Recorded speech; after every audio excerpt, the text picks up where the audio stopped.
Bad boys, bad boys. What you gonna do? What you gonna do when they come for you? Bad boys, bad boys. Yes, we got to talk about Bad Boys for a Ride or Die. And yes, they fumbled. They fumbled this movie by not calling this Bad Boys for Life.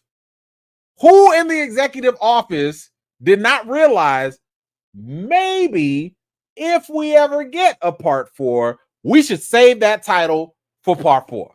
So yes, they messed up already with that.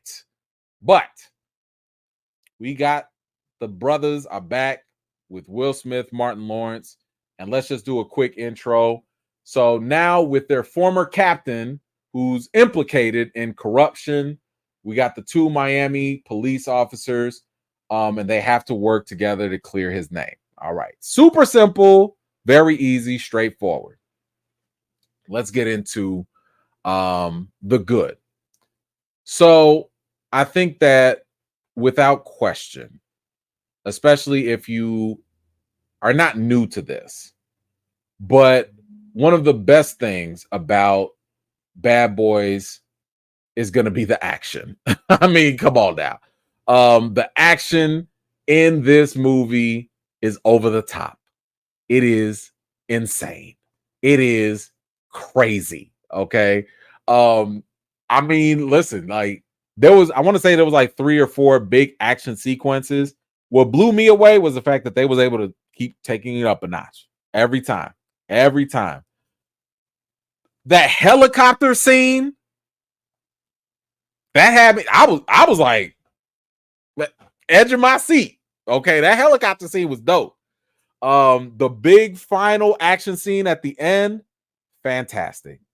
Now, listen, they were real close to getting to Fast and Furious levels. Okay, they was getting real close because even off of the trailers, I was like, man, how the heck are 2 Miami police officers? We're not talking about SWAT team. Okay, we ain't talking about no special unit, military. We talking about 2 regular black cops on the street, and they out here being dang. I mean, they might as well have been on the SWAT team, but the action was fire. I liked it. It was over the top, but I liked it. So much violence, just so much violence. But I would say that a lot of that worked because of the cinematography. The cinematography in this movie was fantastic. The 2 directors, Adil and Bilal, they did a fantastic job. Where they at? There you go. They did a fantastic job with basically showing you very unique camera angles. I don't know if you guys went to Will Smith's Instagram. He showed basically how they do a certain scene with like the first person shooter. Like at some points in this movie, you don't know if you like in a video game or if you're in a comic book movie. Like it was that in depth with not just the cinematography, but also the visual effects. I mean, listen, these brothers put on their best performance and audition. And yes, in case if you forgot, they are the same guys that were supposed to do the Batgirl movie that got canned by WB. They did give us episodes in Ms. Marvel. So like, and they did the last Bad Boys movie. So the guys basically were able to take all these visuals and put them in there. And I thought that they really made them work. Another positive for this was Will Smith and Martin Lawrence. I mean, come on now. The chemistry between these 2 is the best. I mean, they know how to work together. These guys are naturally funny. They feed off of each other in such a good, authentic way. You can tell that obviously they were having fun with it, but in a professional way, I would say. And I really thought that they worked. I mean, the fact that they were in here really just going at each other, their banter, and not only just that, but like also the more dramatic moments. I like the fact that they showed that brotherhood, that camaraderie. These are partners that got each other's backs, you know, and I really like how, you know, as they've grown older, you know, that bond has gotten even stronger. So I really liked how they went with that. Yes, I won't go there yet. I like where they went with that, but one thing specifically for Will, I like what they did. Oh, not Will. Sorry. There we go. One thing I like for Will, I like how they actually gave him more drama. They gave his character a little bit more depth. They gave his character a little bit more to work with on the acting side. So he was able to kind of show off a little bit. Obviously, one of his best attributes, which is to act. So they gave his character more stuff to do, and I really did like that from them. And I think that it was a highlight for his character. And you know, while we're talking about the acting, listen, and please don't spoil this for people. But Reggie is the MVP. Okay. I don't know about y'all, but in my screening, everybody, and I'm also everybody, was cheering they butt off for Reggie. Now, in case you don't remember, Reggie is that guy that, you know, was there to date his Martin Lawrence's daughter and all that stuff. But listen, Reggie was the MVP, and I will leave it at that. Go watch the movie and you'll know exactly what I'm talking about. Okay. Something else that I did appreciate with this film was the story.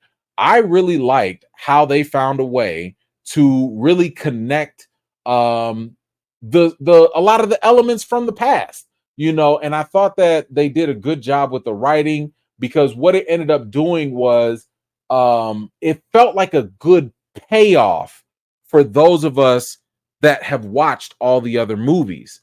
So I'm not saying it's a requirement, but if you did watch the previous movies, you have a lot of callbacks, you have a lot of returning characters that I thought were, you know, I was like, oh, they did a good job with this. So, for example, and this is just more kudos to the writing with the captain.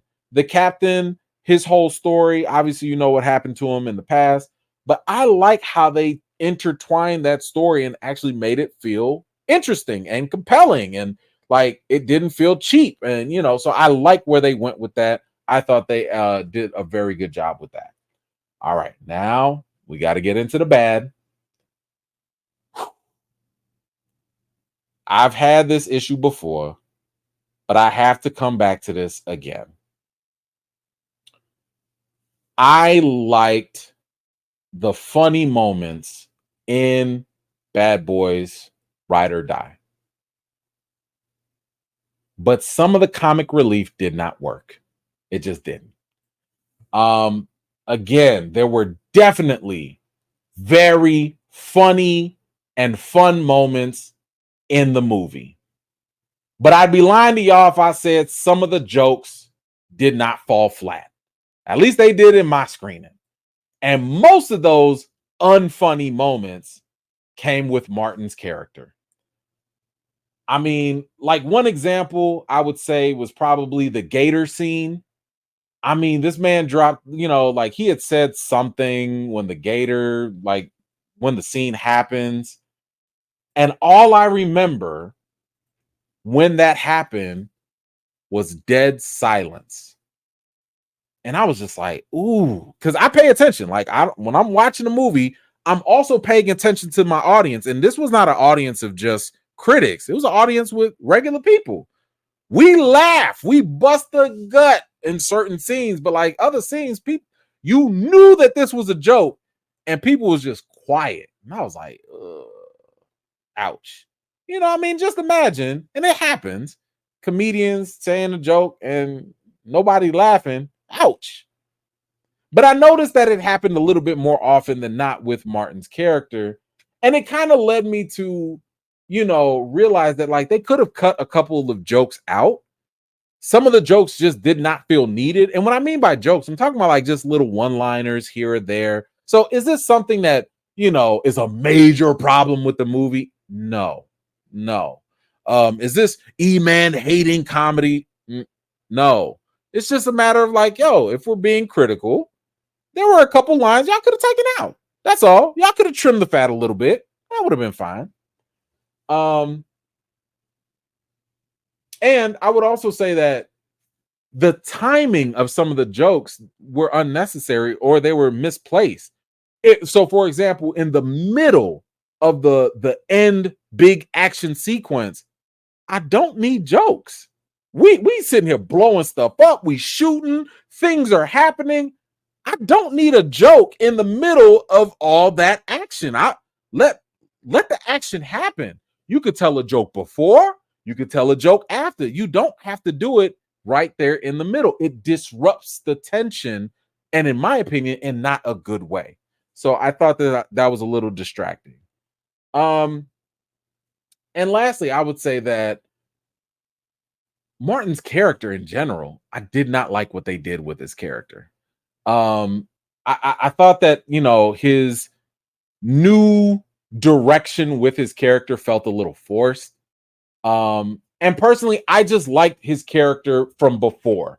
I liked how he was kind of like, yo, I'm not gonna do that crazy thing. No, y'all are tripping. Like, I liked his reluctant character because I thought it worked very well with Will's character, with Mike Lowry. I thought that was a good dynamic to have the guy that's willing to jump head first and have the guy that's like, yo, you nuts, I'm not doing that. I thought that dynamic worked very well. But what they ended up doing with his character, having a life-changing perspective or whatever, I thought it was a little whack. It was a little on the corny side. It reminded me of what they did with Tyrese in Fast 9. Tyrese's character, Roman, in Fast 9. I thought that was silly and dumb too. And if you need an example, I mean, like the jelly beans or the juice scene, that was just silly and dumb to me. That it was unnecessary. Like, what are we doing?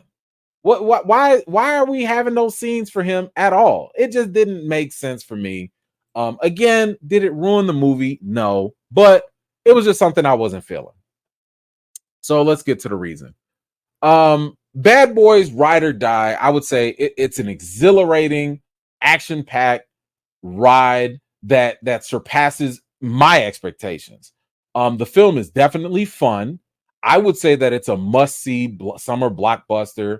It definitely has enough action and drama and humor to warrant, a trip to the theaters and all that. So, I would say that when it comes to the rating, I got to give it an 8 out of 10. I had a fantastic time with this. I did watch it in IMAX, so that definitely helped with all the action and all the visuals and stuff like that. It made it feel so much better. By the way, there is no post-credit scene, so don't feel like, I know there was one last time, but no, you don't have to stay and wait.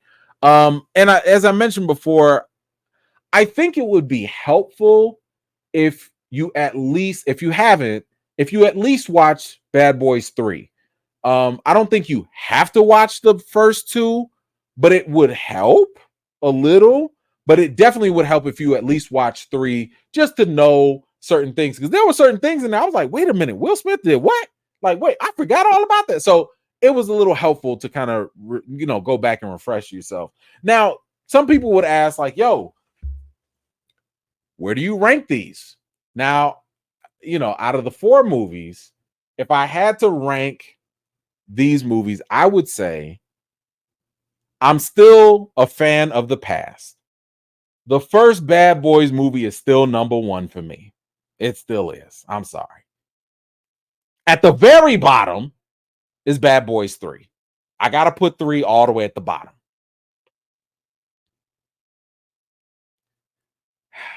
This is where it gets tough. I think I'm going to take Bad Boys 2 and put that at number 3. And I'm going to take this last one, Bad Boys 4.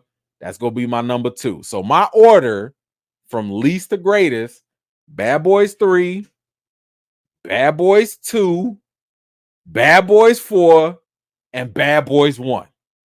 That's for me.